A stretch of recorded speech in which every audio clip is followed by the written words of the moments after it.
গতকাল বৃহস্পতিবার দেশে ফিরেছেন বিএনপির ভারপ্রাপ্ত চেয়ারম্যান তারেক রহমান। ঢাকা বিমানবন্দরে নামার সঙ্গে সঙ্গে দলীয় নেতা কর্মীদের সঙ্গে কুশল বিনিময় করেন তারেক রহমান। সেসব কুশল বিনিময়ের ছবি সামাজিক যোগাযোগ মাধ্যমে ভাইরাল হচ্ছে। সেই ছবির পাশাপাশি তারেক রহমানের সঙ্গে কুশল বিনিময় করেছেন চিত্রনায়ক মান্না। তেমন একটি ছবি ভাইরাল হয়েছে। সেই ছবিটি নিয়ে যা জানালেন প্রয়াত নায়কের স্ত্রী শেলি মান্না।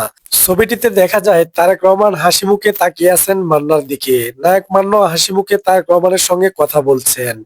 একই সঙ্গে তারা হাত বাড়িয়ে কুশল বিনিময় করেছেন। সেই ছবিটি এখন সামাজিক যোগাযোগ মাধ্যমে ভাইরাল। ছবিটি নিয়ে জানা যায় সেদিন বেশ কিছু সময় তারেক রহমানের সঙ্গে কুশল বিনিময় করেন ও কথা হয় ঢালিউডের সে সময়ের আলোচিত নায়ক মান্না। মান্নার স্ত্রী শেলি বলেন, এই ছবিটি দীর্ঘদিন আগের ছবিটি, আমাদের কাছেও রয়েছে। ছবিটি দেখছি হঠাৎ ফেসবুকে ঘুরছে। সেদিন আসলে মান্নার সঙ্গে তারেক রহমানের হঠাৎ দেখা হয়। মান্নার মুখে যতদূর শুনছিলাম তার অভিনয়ের জন্য প্রশংসা করেছিলেন। মূলত অভিনয়, দেশ এসব নিয়ে কথা হয়েছিল। তারকাদের রাজনীতিতে এসে দেশের সেবা নিয়েও কথা হয়েছিল। ছবিটি কত সালে সে তথ্য সম্পর্কে শেলি জানান, এটি ২০০২ সাল পরবর্তী সময়ে হবে। সেই সময় বিএনপি ক্ষমতায় ছিল। তিনি আরো জানান, ছবিটি পয়লা বৈশাখের একটি অনুষ্ঠানের। সেদিন রমনার বটমূলে বর্ষবরণ অনুষ্ঠানে গিয়েছিলেন মান্না। সেখানে তারেক রহমানের সঙ্গে দেখা হয়।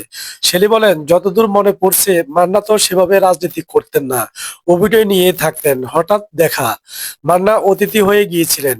সেই সময় তারেক রহমান মান্নার সঙ্গে বেশ আন্তরিকভাবে কথা বলেছিলেন। মূলত সিনেমা ও রাজনীতি নিয়েই কথা হয়েছে।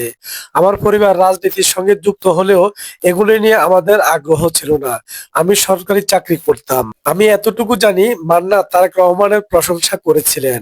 সো ভিউয়ার্স, এই ছিল আজকের ভিডিও। আশা করি ভিডিওটি থেকে অনেক তথ্য জানতে পেরেছেন। বাংলাদেশের সমসাময়িক বিষয় এবং বিনোদন জগতের সকল সত্য খবর জানতে প্রোফাইলটি ফলো দিয়ে রাখুন এবং চ্যানেলটি সাবস্ক্রাইব করে আমাদের সাথে থাকুন।